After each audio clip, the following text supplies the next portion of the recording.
We're into the really good ones now in our countdown of the best board games of all time. Today we are covering 20 down to 11.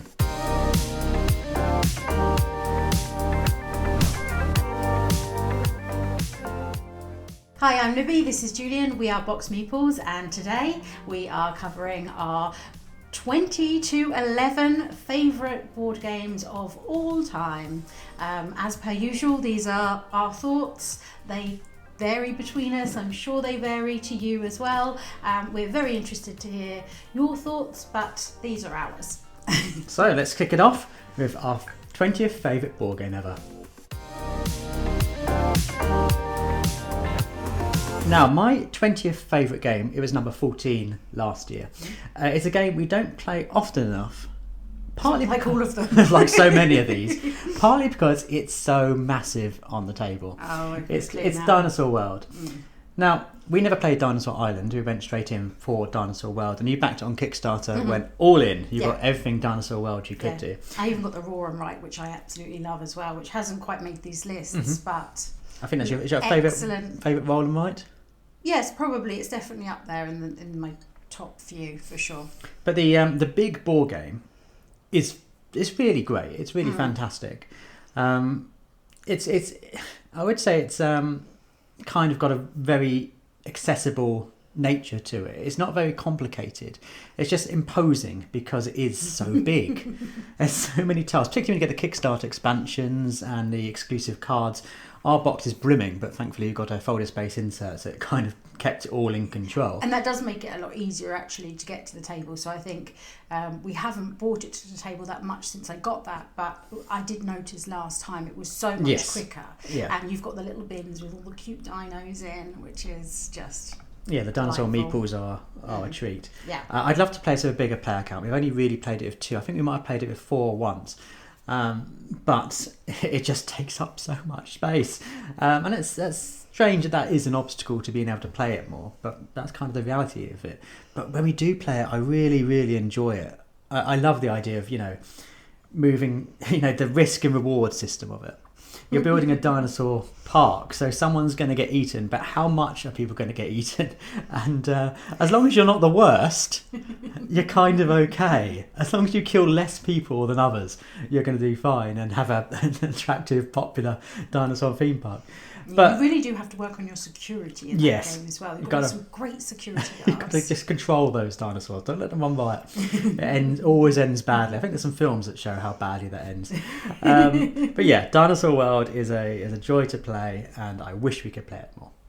My number 20 is another one that's sort of based around some films. Of yours is Jurassic Park, then mine is back to Star Wars, which you have covered before. We had an amazing time playing Imperial Assault. And you're doing all these different missions. You've got your own character that you are sort of managing to boost up and get better weapons for each time you go into another mission, obviously depending on how well you've done.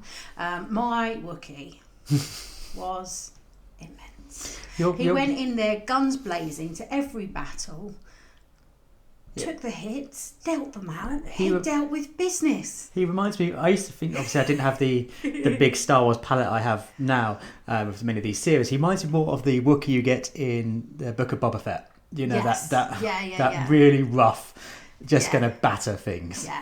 Yeah. I mean, he's like the army of Wookiees, like the colonel. He was like an army of one.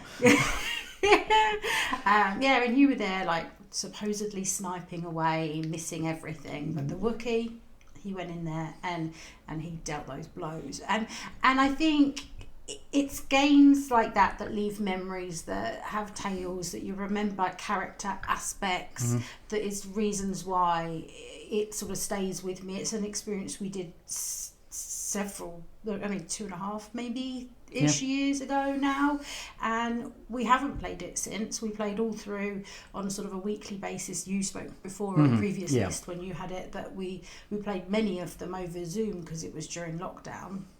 And that was a sort of great escapism for the time of that. But certainly the last scenario and maybe another one, we managed to all get together in person. So that was fantastic.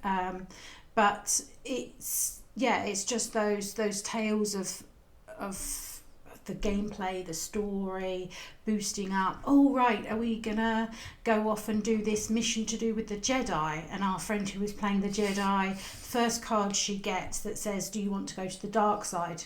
Yes, yes, I want to go to the dark side. She's supposed to be a Jedi. She's the worst Jedi ever.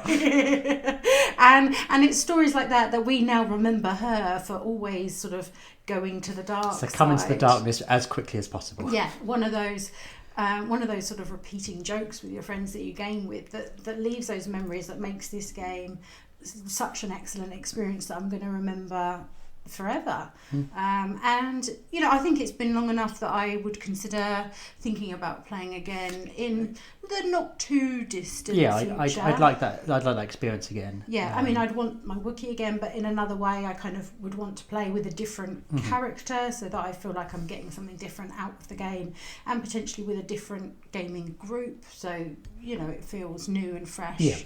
I think we did quite a lot of the missions because it was locked down, so what else are we supposed to do but add in an extra side mission? But it was just such an excellent experience. The models are imposing, when you've got the AT-AT just coming out on the board and things like that, and just huge in scale, just adds so much drama to it. And we had such a fantastic time with that game. One of I think my favourite kind of crawl around and get what you want and get out of there quick kind of things. So good.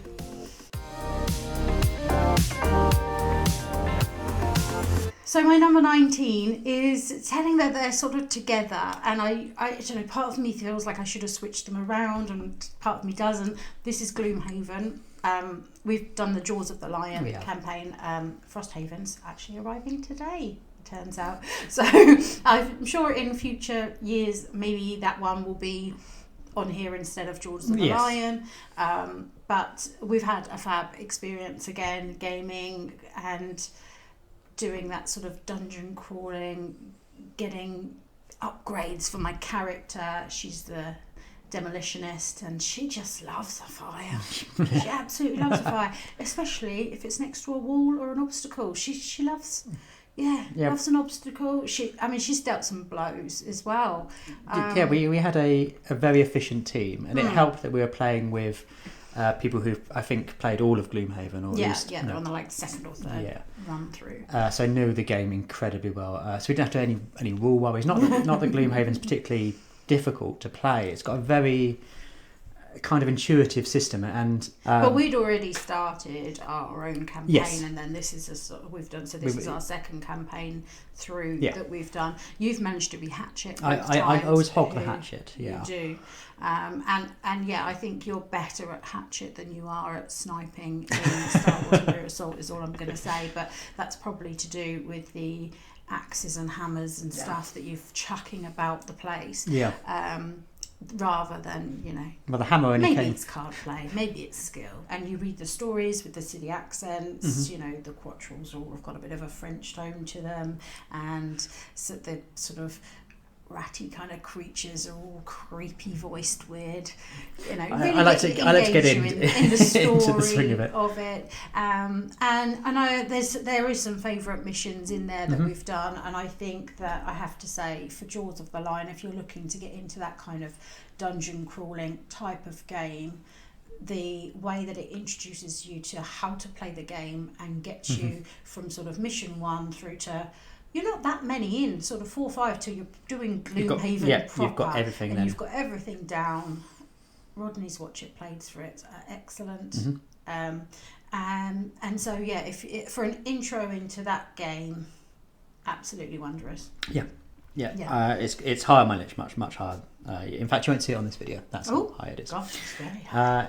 But what you will see on this video, because I'm going to talk about now, is a game I didn't talk about last year. And the reason I didn't talk about it was we'd lent the game to someone and I forgot it existed. So I was looking over the shelves going, what games do I really like?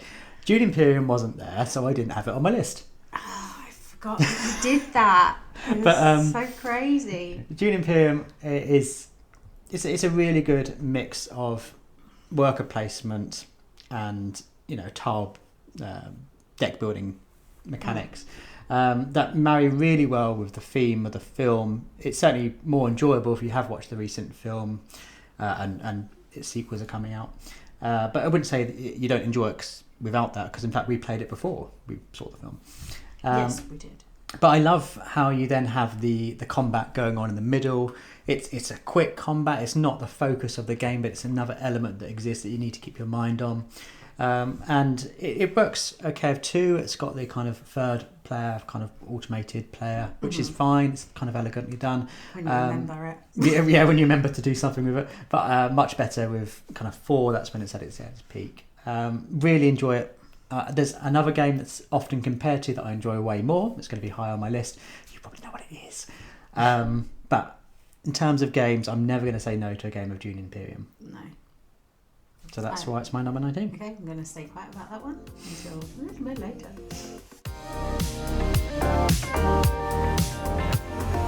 So my number 18 was number 7 last year. Oh, that's a drop. It is, but not reflecting of how much I like it less. It's just I've played newer games or other games that I've now enjoyed more.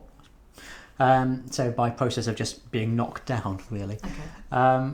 And it's Red Rising. Now, you've talked about Red Rising earlier. I did. I think I enjoy it more than... Well, obviously I enjoy it more than you. It's high on in my my list. head it's a U game, so this sort of makes sense, but it is one that I enjoy. And you got me the Fancy Collector's Edition. I think it's, obviously it's similar to Fancy Realms.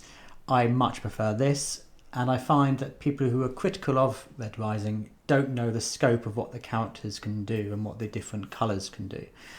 So in this, the frustrations I have with Fancy Realms is often you're doing kind of set collection with limited hands. So only one card will work in that set. That is the case in Red Rising, but what people overlook is that certain colours can substitute for certain other colours, and certain characters and skills can replace other characters. Yes. So if you are aiming to get that set, there's options to get it.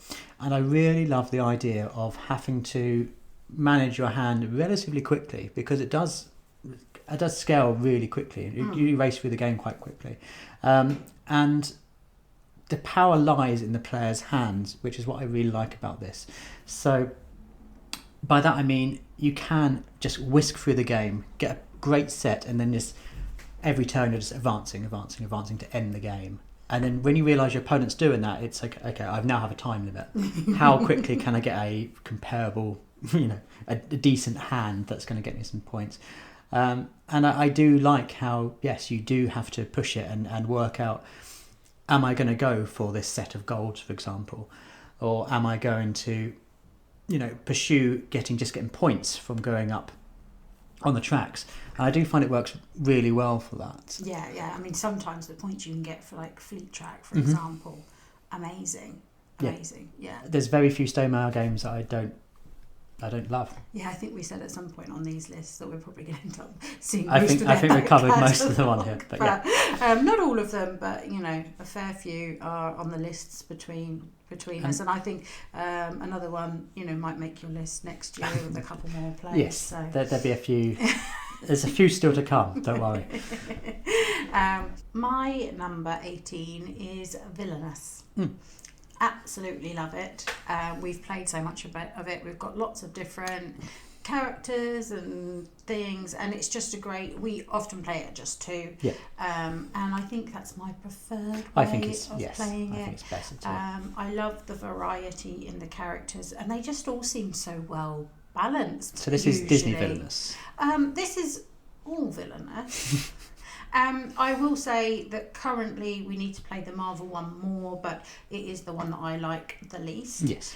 Even though I love Marvel. But I think before I sort of cement that feeling, I would want to have a few more plays. But we also have the Star Wars one, so that's inhibiting my want to play the Marvel one, because I was really enjoying the Star Wars one. The Star Wars one is great. Yeah, and potentially could become my favourite. It feels a little bit like Villainous Plus. Same game, just a few extra rules. Yeah, takes some and of it. Obviously we love the Star Wars theming.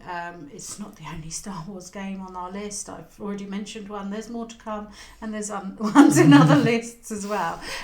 But yeah, so I think a few more games of that one, and potentially that one might be my favourite. But I'm always going to want to go back to the old classic Disney characters. as well. And we've had some great games. Some of them play super quick and you sort of get what you want and you go through, and other ones, the one card that you're looking for is at the bottom of the deck. We've had quite an epic game where we've just been, I think we're both having to pull, you need a certain character. I was playing a Scar, I forget who you were, and we were just fating each other and fating each other. So, to the card draw is limited. But what's great about that is we have all the expansions bar one for Disney Villainous. So just that's a crazy amount of combinations. Yeah. So and just absolutely love them. I think they work really well. And again, quick to table, easy to play, don't take all night, and a lot of fun. Yeah. Real lot of fun. Yeah. I'll talk about it in another list. Oh, gosh.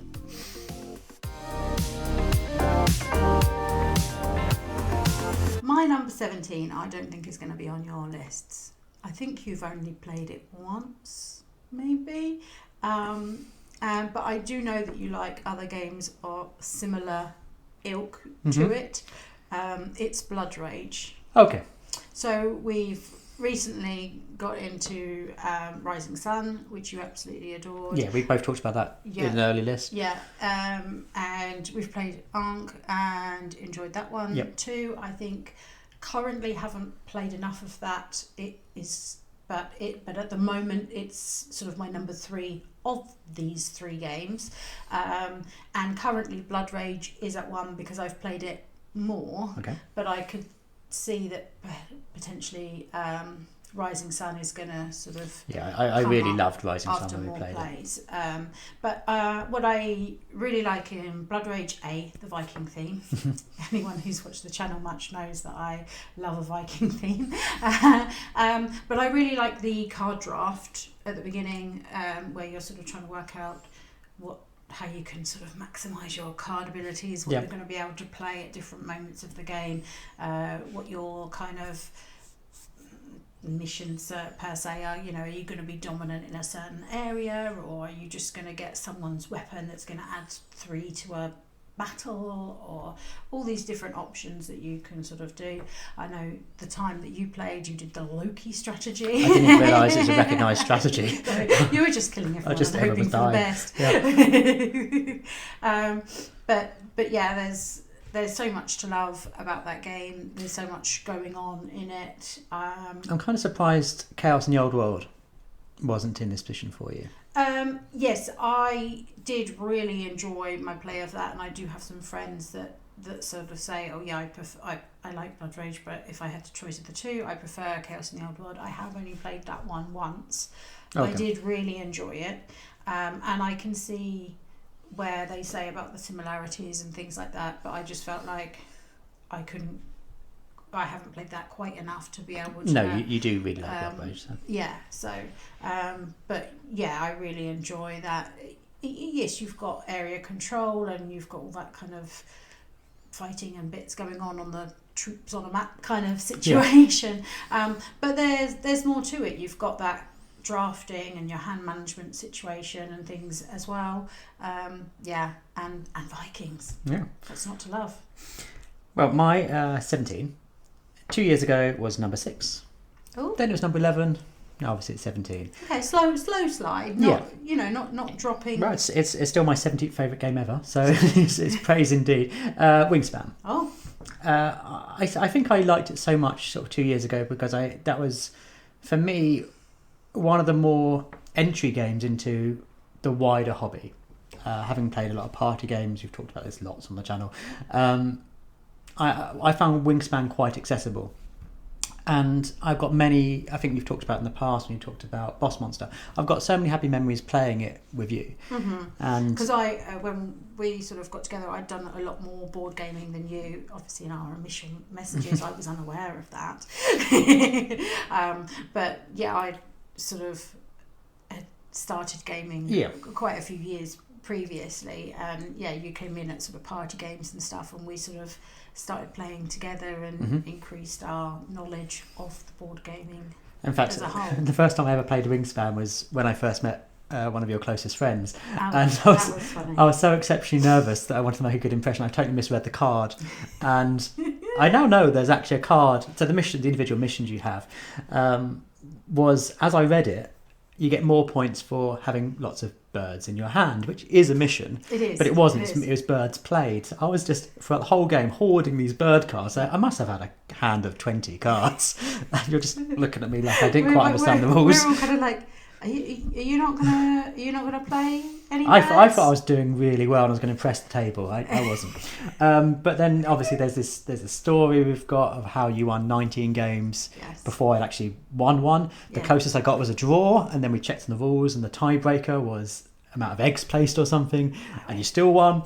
But that didn't stop me enjoying it. And I think what people who haven't played as many games as we do, obviously we play hundreds of board games a year, often forget is it sounds cliche, but it isn't the winning. If you enjoy the process of actually playing a game, it ultimately doesn't really matter all that much if you win and lose. That's just the kind of, oh, you won, or oh, I lost. Seconds, fraction of time compared to how much you've enjoyed playing it. And I loved playing Wingspan. That's why I need to keep telling myself about Obsession. Yes, similar thing, just inverted. But yes, it's such a clever, elegant game. We've got all the expansions apart from the Asia one, which we'll be getting at some point. Yeah, we will. We've got, like everyone who has Wingspan now, a deck of bird cards that must be that tall, comparable to Art Nova's kind of draw deck. Probably larger. Yeah, maybe.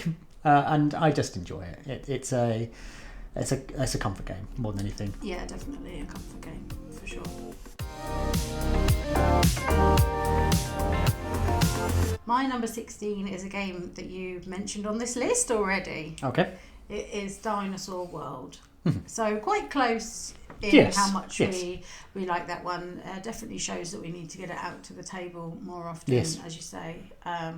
I just love creating my little park, deciding what to do, making sure that my little customers in their Jeeple rides don't get too bored. Boredom is a problem. No one wants to keep going past security on their tour. There's only so many times you can see a T-Rex. They do get very dull after the third time. Dull. You know, if they haven't eaten you the first time, you don't really want to go back again.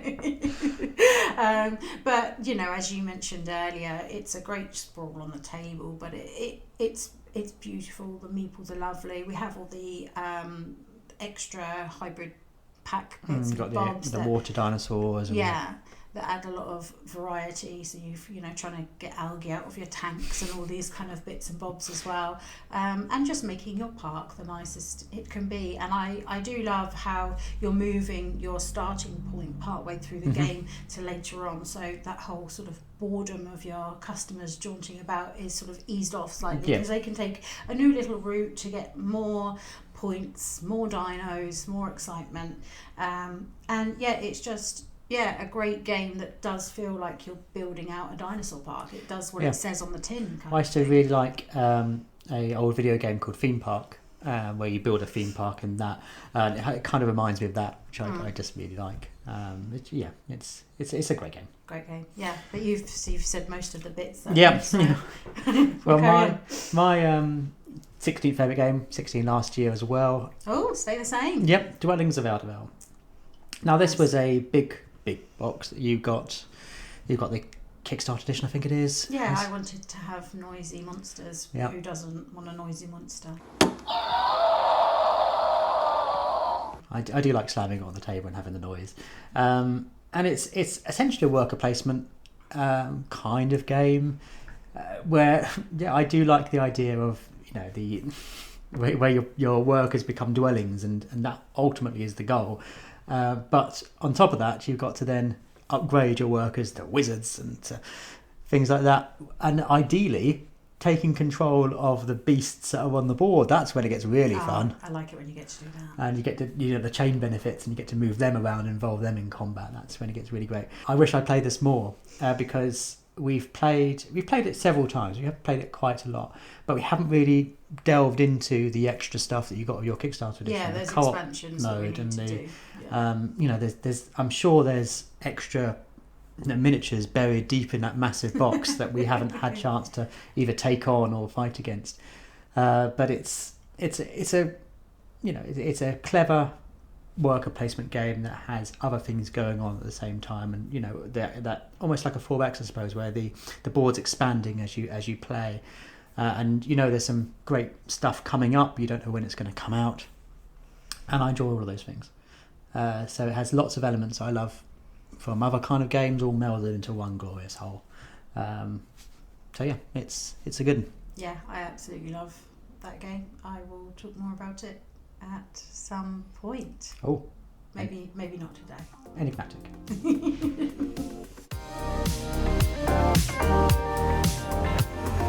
You've talked about the lovely experience you had playing Imperial Assault. Mm-hmm. Another lovely experience we had was this time last year playing Sleeping Gods. It was, yeah, that was great. You've talked about it in length in a last video, an earlier video. Yeah, I think it was May 21 from memory. Yeah. Yeah. And I really enjoy this. People say it's the Ryan Lockett masterpiece. I haven't played enough of his games to know, and I really wish, based on how much I enjoyed Sleeping Gods, I had. I wish I played more of them. We've got Now or Never to work through, and we've got Near and Far. And you've played Above and Below? I think so. Yes. I think I've dipped into each of them. I'm really looking forward to when we play through Near and Far, because I think that's more... Your criticism of Sleeping Gods was how long it was and how you just stopped, whereas I think Near and Far was more segmented, so you may get on better with that. But to be told a stopping point, I'm not very good at telling myself when to stop. So I before I played board games, again, talked about this lots already, I used to play a lot of video games, and I favoured those heavy narrative style, massive sprawling games, you know. I love just exploring worlds, and those kind of games where you found little nuances, little bits of story that you could have missed if you just motored through, and that I felt was really replicated in Sleeping Gods. The thing about these kind of games is if they're badly written, you don't engage, but this was masterfully written. I really felt like if I was reading it as a book, it would be a good book, an enjoyable book, but because you're steering this narrative, it felt even more immersive. I love the art style that all of the Red Raven games have. I just love the decision making, and it was an adult story. It wasn't sugar coated. It wasn't just soft and fluffy and you go shivering timbers. There were some hard things buried in there that, you know, I'm not saying this isn't appropriate for families, but maybe they wouldn't appreciate some of the really quite tragic bits that went on in this game. And like you're saying about exciting moments in Imperial Assault, we had those throughout Sleeping Gods. I mean, the first time we tried to take on a tower and it's filled with Minotaurs, the only time we died, actually, in the whole 20-hour campaign was when we were just like, we're so outclassed here. And then later we went back there and completely wiped the floor of them. But we met some amazing characters on the way. I'm trying to skirt around spoilers. And what I'm keen to play it again, and I didn't know I would be, because there's a school of thought that if you're playing these kind of decision-making games, I'm talking more about video games here, you shouldn't play them twice, because then it won't be an authentic game. You make the decisions once, and that's what you decide, and that's your journey through the game. So initially I thought I was a bit like that, but now I'm itching to play it again to see what else is there. But there's so many different directions and places that we haven't been to. So yes, maybe if we were to play it again, there'll be, you're going to need this keyword and it's vaguely familiar to us. Did we come across that last time? Or maybe we need to hightail it back across over to the western side. But I mean, there's a lot of the eastern side of our map and the southern and the northern areas, or different coves and things in places that aren't yet explored. So I think that there's definitely a possibility to get a whole new story out of that. If we did the New Game Plus, continued with our character, or continued where we were onto a next game, we're going to get the true ending, which I'm really keen to see, because we got a good ending, but we didn't have enough of something to get the proper ending, and I'd love to get that, and then know that we can kind of put that game to bed. Slightly kicking myself I didn't back Distant Skies. Maybe I should have done. Did tell you. But I do feel there's another 20 hours of Sleeping Gods and a lot more Red Raven to explore, and I think once I do, my list like this will be populated with them. Nice. My 15 is a game that you also really enjoy. So I can't remember if it's already been on your list. I don't think it has. Everdell. Oh yeah. Oh, gosh. Yeah, really lovely world, lovely artwork. I love how you're sort of building up your tableau, you're gathering resources. As the seasons progress, you're getting to do more and more actions. One of the things I adore about this game is when you're able to match up the sort of constructions with the critters, and then you can get free things if you sort of manage that well. And we have now the complete collection. Yeah. But previously we had the base game and Spirecrest, so we've played a lot with those. Yes. Those two together. I've also played Pearlbrook quite a few times with my friend's copies, so it would be interesting to explore some of those other expansions a little bit more and see what the newer ones bring into that world. But gorgeous, gorgeous production, great little berries, and all the, all the resources are lovely. The artwork is really fitting to that world, and I just think they've done the collector's edition job. Even has stickers for the Meeples, which ties it all together. Yes, which we spent hours sticking on, so we need to get that to the table a few more times so we can sort of benefit from all of that. I'm not going to say anything. In fact, I'm just going to drink some British tea and move on to the next number. Oh, okay.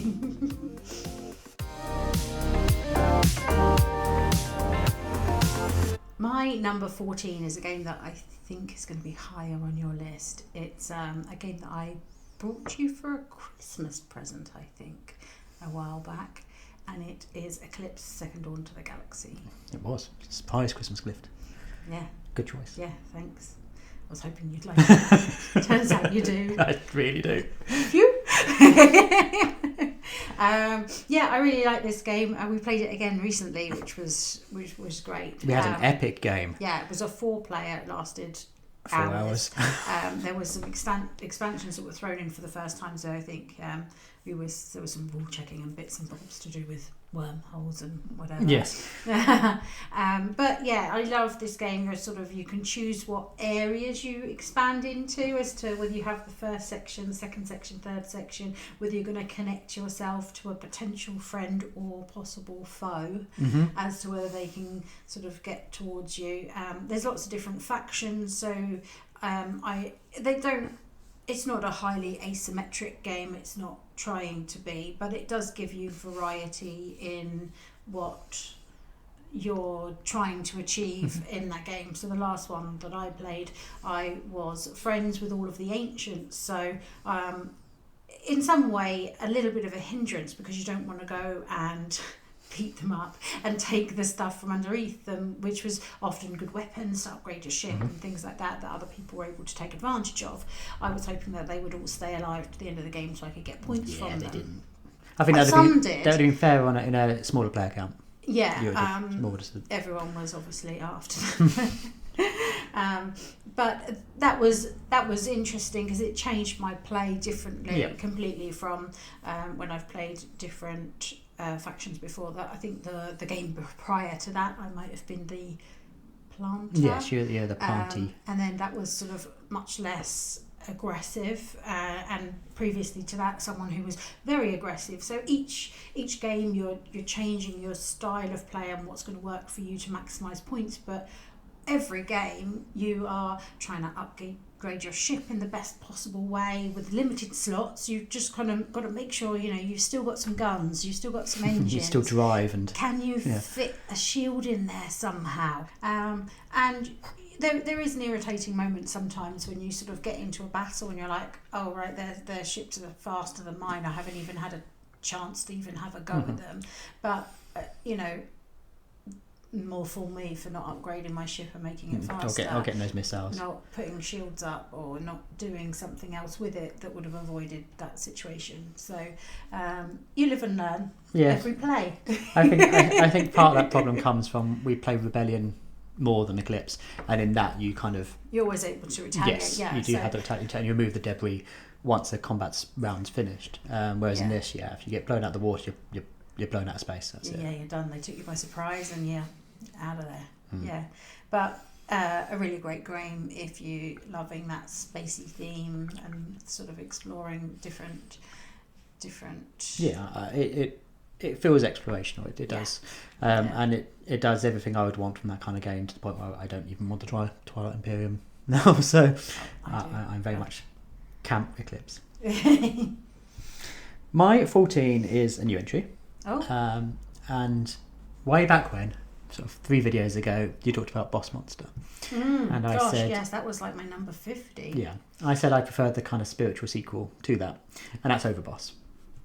Now, what is great about Overboss is not just the aesthetics, which really harkens back to, I keep talking about video games, the video games I used to love as a child. I love that kind of 16-bit kind of pixel art. It's very much my kind of thing.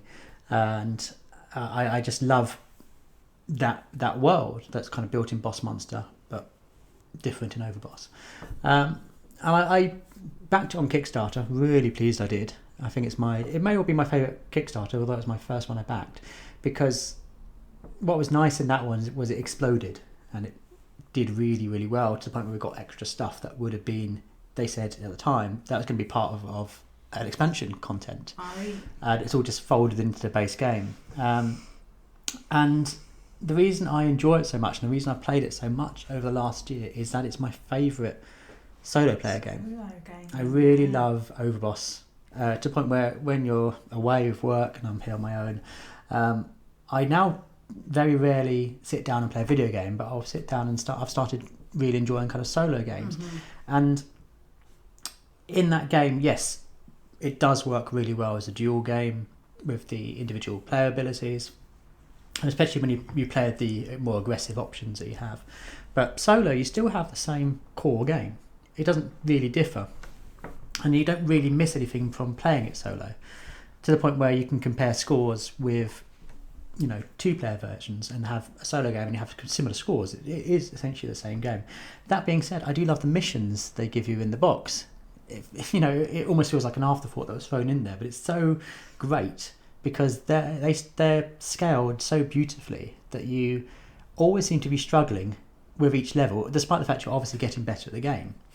And I just find it really clever. It's like people talk about these dual draw puzzle games, so you're picking out one tile and you're getting one with it, but this is just a beautiful marriage of art and aesthetics and variability with all of the different types of tiles and environments you get. Yeah, it's not made my list, but I do enjoy playing it.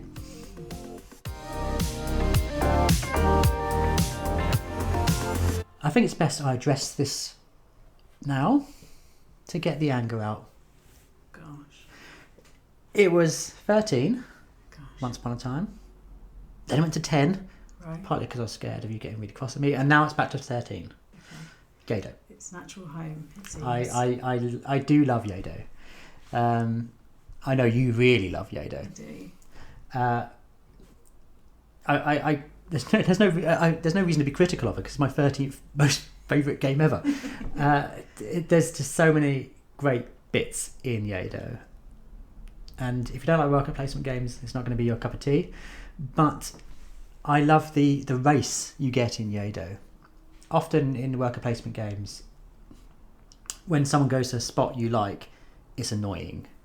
In Yedo, it can be critical that you get to certain places at the right time, particularly if you're going for those big black missions or trying to kill the Shogun.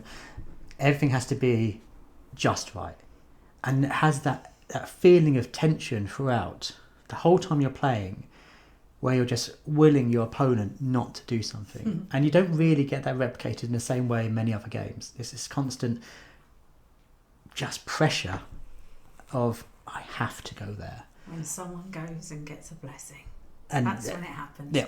Or if they go to the red light district and the sort of where the geishas hang out, and you're just like, how dare you? Yeah. I really love it. I do enjoy playing it. It's kind of the right duration for a good afternoon game. It's not going to outstay its welcome. And you can scale how many rounds you do if you want to play it quicker, but then you can't get the juicy missions out. You can't play the black missions. If you want to play it, do it properly. But in my opinion. We've played it various modules. We played it with the Tea House module. We always play it with the specialised workers. Yeah. But yes, it's it would be high if I haven't got other kind of similar worker placement games I enjoy more. But it's a gem. It's a gem, and not enough people talk about it. I don't know why it's not on the top 100 on the BGG no, list. it's like 1,000 and something. It's madness. It's such a good game. Such a good game. I'll obviously talk more about that one later. Not today. But what I will talk about that you've very rudely already spoken about. I do tend to do that. My 13 is Dune Imperium. Mm-hmm. Yeah. Really love it. That kind of worker placement, deck building, combination is something that I really love. Basically worker placement plus. I don't mind what you're then doing in combination with that quite often, but I like those ones that sort of hybrid some different kind of mechanisms together. And this is a great one, as you said. Really works well with the film, the recent version, obviously, in terms of like artwork and aesthetic. I think they did a good job there, and just making you feel like you're in that kind of situation.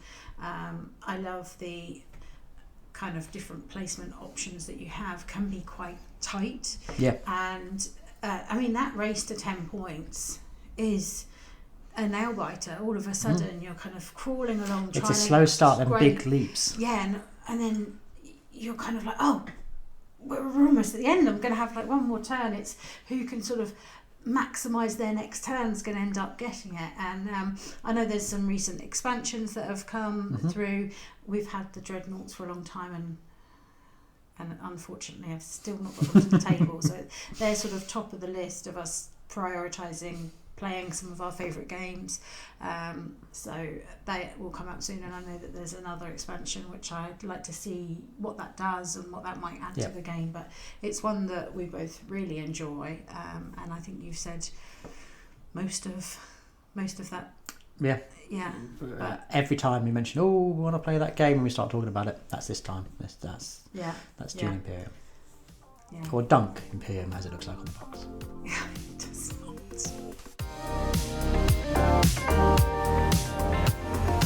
Right, number 12. Cool. My number 12 is Nemesis, and like you have done previously, I think it was in your last list, which is strange. Which surprises me. I thought that this is in my head, this is a U game, and it's ended up much higher on my list, particularly because it has that sort of traitor mechanism things in it, but it's Nemesis, and I'm going to include Nemesis Lockdown because, as you said, it's a very similar experience. We've played both of them. I don't think I've played the both of them enough to compare the two versions. Yes. But what I have played, I feel like they are, as you say, similar enough to sort of include them in one grouping for now.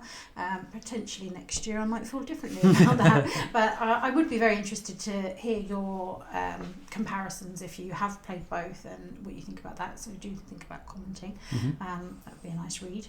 But yeah, absolutely love the thematic element of this game. Again, there's a few games that feel more thematic, I think. Yeah, I mean, I know it doesn't say Alien on the box, but every single person knows that this is Aliens, the board game, and it does feel like it. You're sort of wandering around the ship, exploring all these different areas, trying to desperately find the room that suits you, that you want to get, trying to not make too much noise,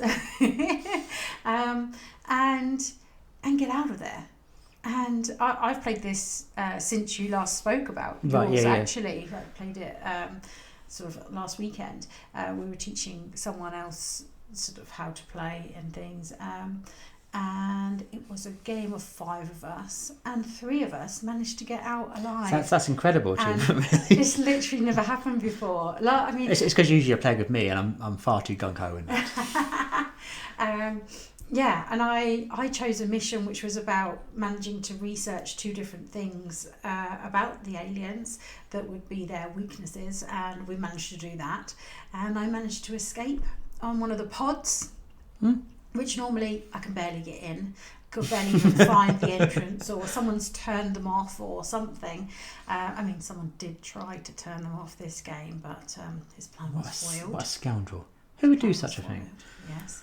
And there was some interesting grenade chucking that happened in this game, which there were aliens in the room. There was also some friendly fire that was happening there. Nice. For the greater good, and all that. Especially if you need to kill them. And it's things like that happen that make it fun and cheeky, and someone chucks in a grenade with someone and is going to end up sort of hurting them and supposedly trying to kill the aliens, but then the alien comes and chases them and ends up back in the room with them. They're the sort of fun, hilarious moments that create such fun around the table. We've spoken before how I was once in a room with about 6 aliens and managed to come out unscathed. I mean, how did that even happen? And it just creates huge moments. Yeah, well, it feels epic. I was sitting at the next table playing a different game, and we could just hear the kind of commentary going on around the table. I obviously wasn't watching the game, but I know at one point someone chose to keep the hand holding the egg rather than lose the hand holding the gun. Yes, yeah. I wonder what their mission was. Yeah. They clearly wanted the egg, yeah. And then there's a cute little dog like her that goes out and does a little scouting and then comes back and goes, "There's aliens in there." What a good boy. And the guilt you feel if it doesn't come back. Yeah. But yeah, great thematic game. It's a big epic table, and it feels like it fills that space well, and it is so epic. There's so much going on that I don't mind that sometimes someone might be a bit of a traitor and want to kill you. Like, it adds to the thematic of it. I think I mentioned when we were talking about it, I don't think dying in that game is necessarily bad. It's frustrating if you then get locked out of the game, but often what happens is they take control of the aliens and suddenly they're thrown back in a different capacity.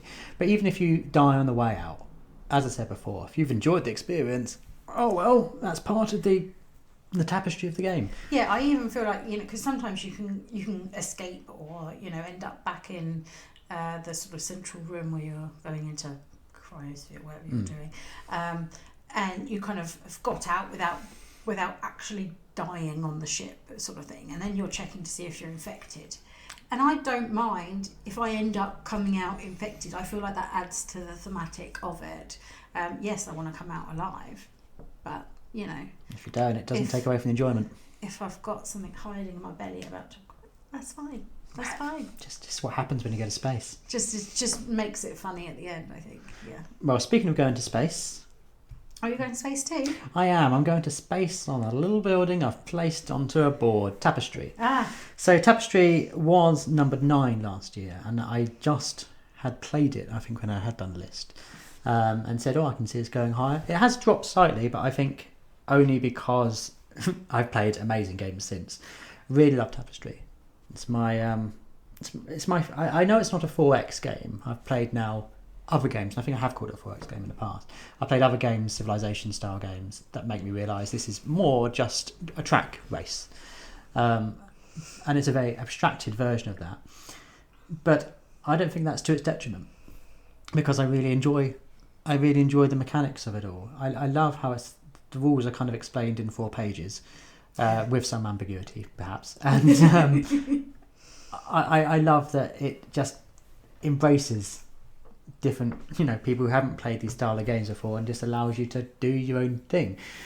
I do love the race where you can't take your foot off the pedal if you're going up one track when someone's chasing you behind, because you have to stay ahead to get those extra buildings. I love building my own little city and seeing that develop and grow as I get those big buildings out, and then start trying to do the lines across to get some score back from that, or get some resources back from it. I love, other times I'll play the game and just experiment with inventing stuff. And, invented a light bulb, invented a phone, I've invented the internet. I love that kind of thing, those approaches. The arts and architecture adds that extra track, which you can then substitute something else for, and then suddenly your gameplay has to change because you've got this new track to consider. There's so many nice bits. The high quality of this game looks like a special Kickstarter edition every single box they sell. Yeah, I mean, they come out, the buildings are like all pre-painted. All painted buildings. It looks so nice on the table. They all work well in terms of an art style, all the buildings, even though there's quite a few from different types of games. Like there's one that's like the viticulture. And one expansion has a scythe building as well, and but they work well together, don't they? Yeah, and I there's so many bits that vary with each play. You know, which civilization card you're going to have, especially obviously when you address the imbalancing issue, which is addressed at the back of all the rule books. Always use those. Because it can swing wildly if you have a really strong civilization. If you don't, that is addressed in future versions. But yeah, it's a 90-minute game that feels like a bigger game. It feels like a big event game, although it's over and done with incredibly quickly. And I think there's one more expansion coming for it, so I'm really looking forward to that. We've just got and hopefully there'll be a big box. Yeah, that will be helpful. We've just got, she got me the Plans Employees expansion that I was missing, and that includes your own individual buildings and your own, so that gives you something else to think about. I like just the weighing up of all the things you need to do, and that's why I really like Tapestry. But you've talked about it previously. I did, yeah. It was lower on my list, but it is, as you know, a game that I do also enjoy. Yeah.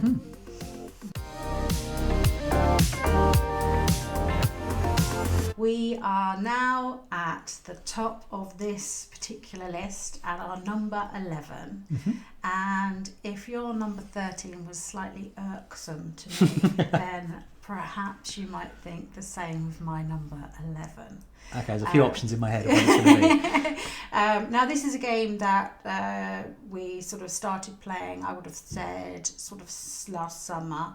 And you haven't stopped playing it since, and I've had many opportunities to play. I haven't had quite so many opportunities to play, so I feel like I am sort of behind on the learning curve of it and sort of the familiarity of it, but it is a game that I'm really enjoying. So it'll be interesting to see where that ends up next year, because I know that we're going to play it a lot more, and the game is Root. I feel like it's going to be very high on your list because you have sort of fallen in love with it. But I absolutely love the asymmetry of this, how you're working out the different factions and how best to play them against each other. And your tactics might be slightly different depending on who's actually in each game. If I'm the Woodland Alliance and the lizards are around, I might need to think about things slightly differently to if I'm just sort of base characters, the cats and the birds and things.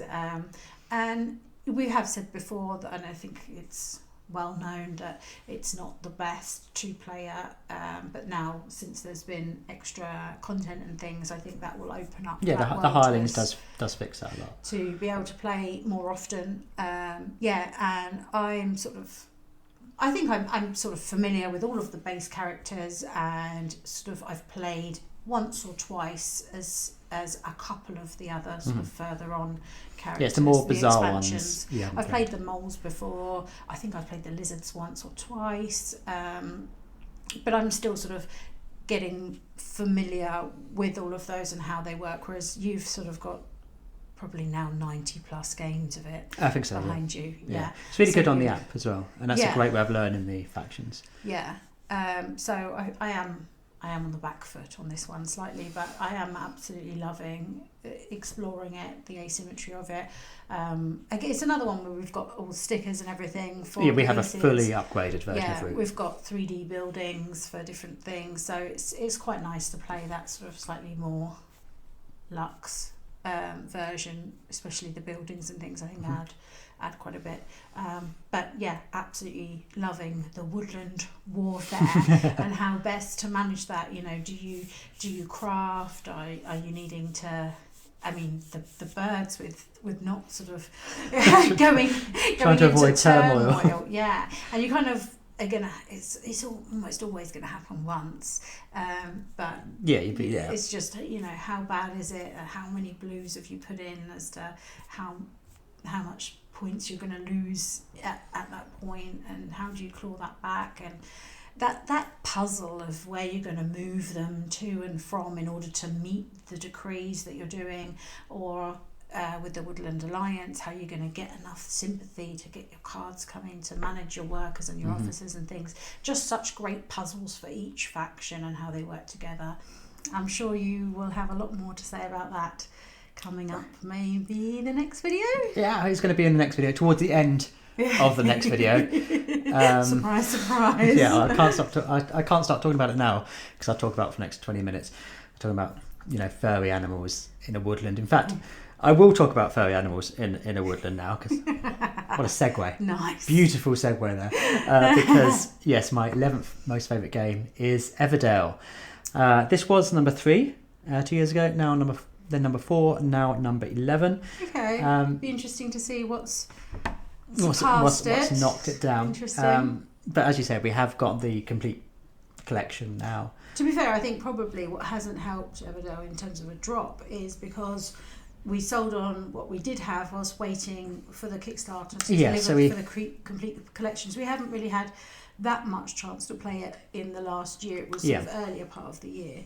So, maybe it will change next year. It could be. Because what I really like about Everdell is how the different expansions put a tweak on the base game. And the base game at its core is just really good. Mm-hmm. It's just a well thought out, clever game. A really nice, you know, building your own little village, and whether you go for those buildings first to get the freebie workers. I always want a freebie worker. I never want to pay those berries. No. But it's just a great game that gets better, and it just feels like a different game depending on which expansion you slot in. Mm-hmm. Not so much Balefire, but, you know, certainly Pelbrook and Sparcrest. I'm looking forward to trying out the new ones with the little train station. It's so adorably cute, but yet you've said all the great things about Everdell, but it's a game I really love. And, you know, we've said how, you know, we'd never say no to playing any of the games really on our top 50, obviously, but this would be a game I'd see being set up at our games group, and I'll gravitate towards it to try and be a part of it. Yeah, definitely. But that's it. That's our next batch of best games ever, and we're heading towards the top 10. So if you do want to watch that top 10, make sure obviously you're subscribed, and you'll be notified when that goes live. Yes, ring that bell. And let us know in the comments what you thought about our selections and what you think is going to be in that top 10. Yeah, we'd love to hear from you. We'd love to hear your comments. That'd be great. And we can probably predict, if you've been watching our channel, what games are going to be appearing in that. But as always, thank you so much for watching. Yeah, we'll see you next time.